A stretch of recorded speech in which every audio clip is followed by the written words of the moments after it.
2023 school, virtual of course, missing you all this year. Hopefully you've received your DIY packs, you've either been to collect them or we've dropped them off for you. So although we can't be together, I still want to see those photos of your doors this year, and we'll still have a beautiful wreath. So you should have received your little bag, okay, that's got everything you need in it. A lot of you have been sort of three years in a row now, so you're pretty good at it. You just need a little recap. For anybody new, you should still be able to pick it up from this. Any questions, just give me a shout out, a text message, or give me a ring if you're unsure. So in your little bag, you will have got your bundle of spruce, and then in your little bag, you will have got your wreath frame. Already done for you. Those who come to Wreath School, we usually do all this from scratch. So I've done the messy part for you, just to keep it a bit cleaner in your houses. And then you've got a little bag of like your workings and stuff, your tools that you need. You just need a good pair of scissors or secateurs, whichever you've got. In there, what you'll find is your stub wires. I'll show you those at the end. You've got your reel wire, and you've got a little bit of twine for hanging it at the end. You should also, depending on what pack you've bought, have a larger one of these that's got all your decorations in it. So if you open that up and that's got some twine and stuff, that's not for hanging, that's for your cinnamon. So we'll come to that right at the very end. Okay, so what we're going to do is we're going to make a start on getting just the spruce on, and then what I'll do is I'll divide it up into the different styles, because we've got our country, our traditional, our Nordic one, and our metallic ones. So just to begin with, we're going to get this attached, and all I'm going to do that is I'm going to wrap this round a few times, and I've got that attached ready, okay? And I call that 12 o'clock, and I sort of work around the wreath in one motion that I'll show you in a second. And then I'm going to use my different bits of foliage, get all those out. I like to get everything out on the table, and then I can pick and choose. So you've got your branches of spruce, depending on what kit you've got gone for, you've got your different foliages as well. Starting with this one, what I like to do is cut all the spruce off. I call this like leaving the sort of spine of it. These might come in handy, these possibly. What you should be left with at the end is literally a spine down the middle that's unusable. So we get rid of that. And then what some people find easier is they sort these into sizes.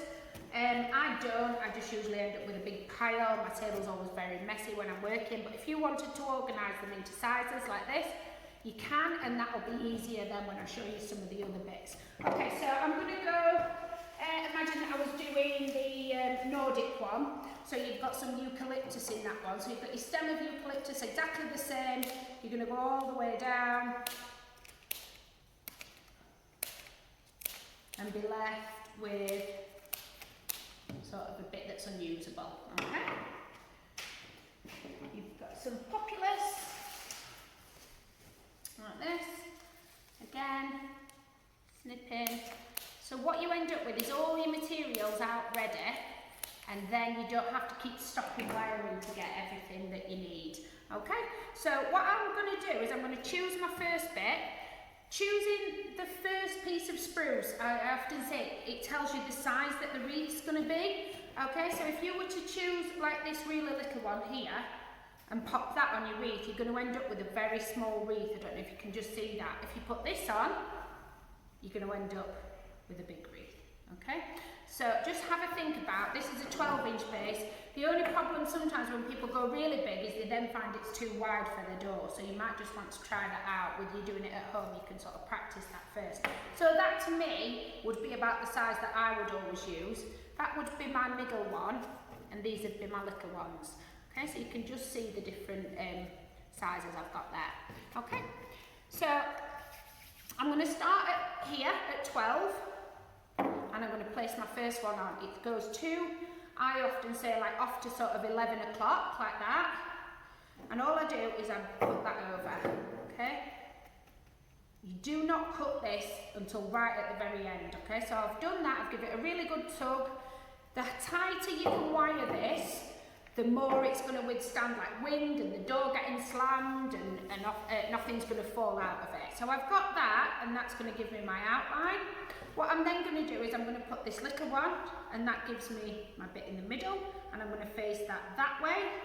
So that would be sort of 7 o'clock if you like. And then I'm going to put this one on top in the middle. Actually, that's a little bit big. I'm going to go for one of these smaller ones. So something like that on top.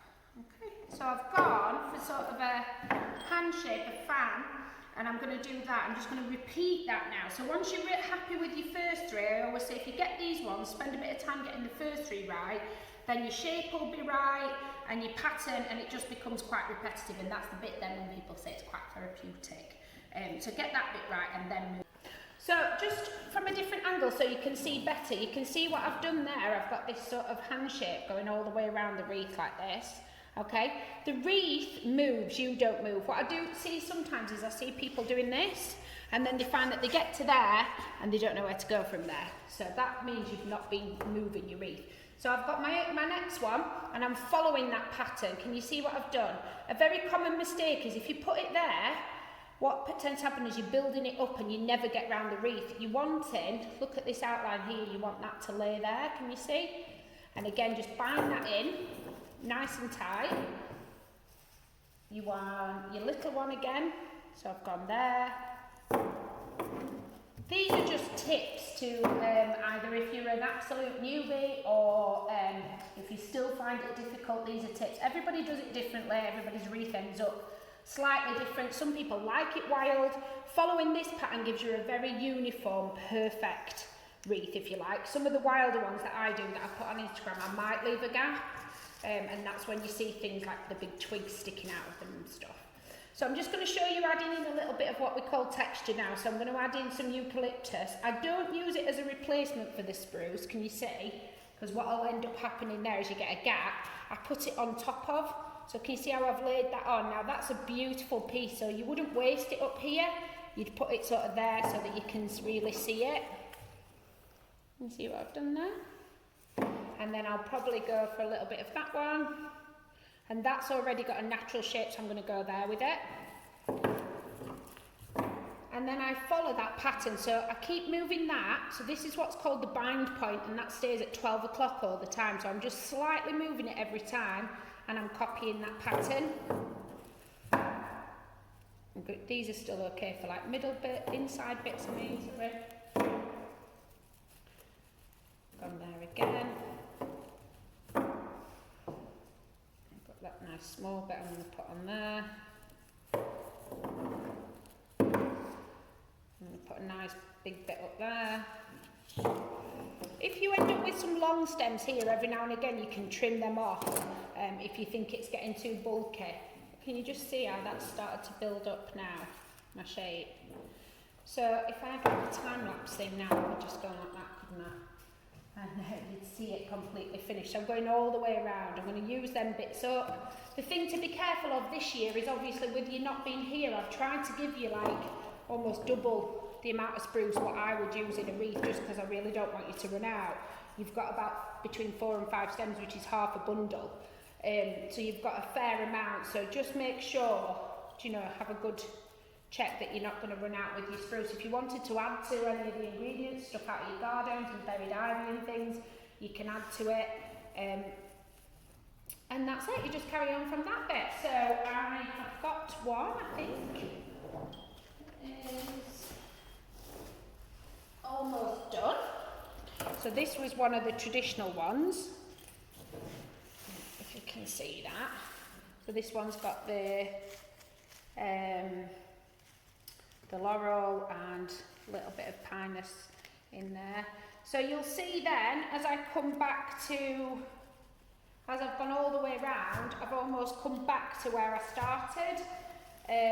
Again, a couple of little common mistakes that people make, usually because they want to get off of the tea and coffee in there at this stage, and everyone else is finished, and they rush and they don't carry on to here, and what they end up with is a gap. What you must do is you must lift up this bit and carry on, because if you look there, I can actually still fit about another 1 or 2 in there.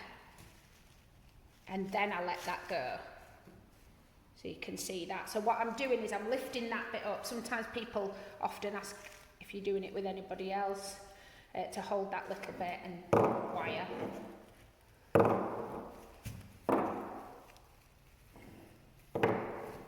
Like that. Get them bits in. And that's it. So you should have met yourself at the other side.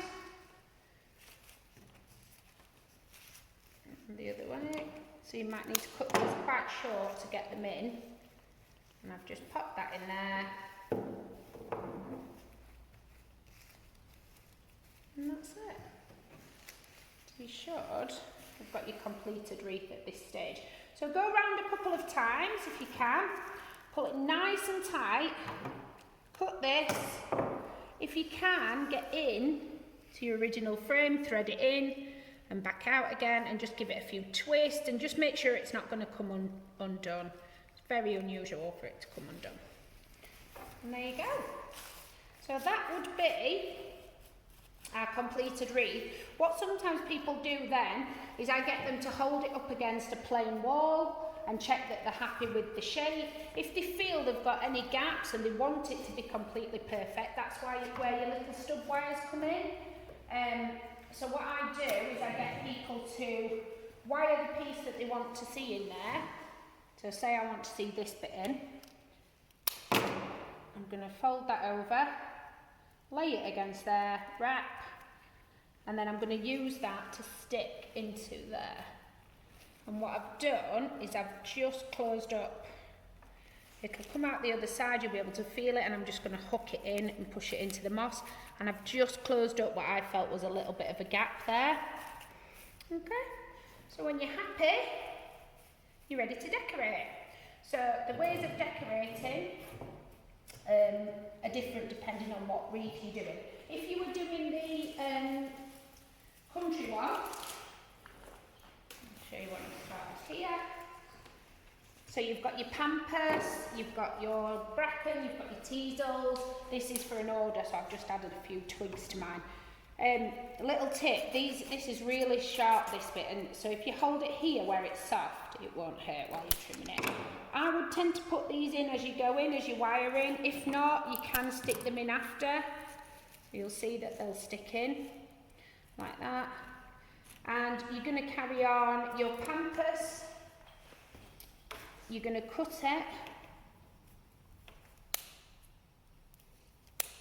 like that all the way down, and then you're just going to catch that in as you wire in.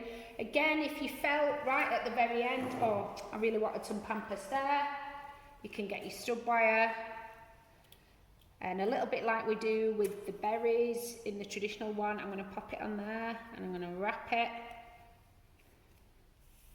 like that, and I can then add to the wreath anywhere that I think there's a bit of a gap. Okay, so I've managed to put it in there. So you've got your pampas and teasels for that one. Remember your Nordic one, you put in all your different eucalyptuses in and your rosemary. I've actually put that there, and then you would be carrying on. Your metallic one, you've got your gold or your silver twigs, depending on what, not twigs, sorry, foliage, depending on what you've gone for. And again, as you wire in, as you go around, you're catching this in. So you can see that against there, looks lovely. And same as before, if you felt there was a bit of a gap, use one of your stub wires. You might even be able to just get that in as it is, push it into the moss. If not, you'll just need one of your little wires. Okay, so that's that. So that's the end of sort of stage one. This is where we usually break for tea and coffee. If you're doing that, if you're keeping to Wreath School tradition, if you've ordered one of the treat boxes from Snowdrop Cakery, we'll let you go and have your cuppa, and then we come back for the next part, which is your decorations. So I'll get one of each thing and show you how to wire them. Okay.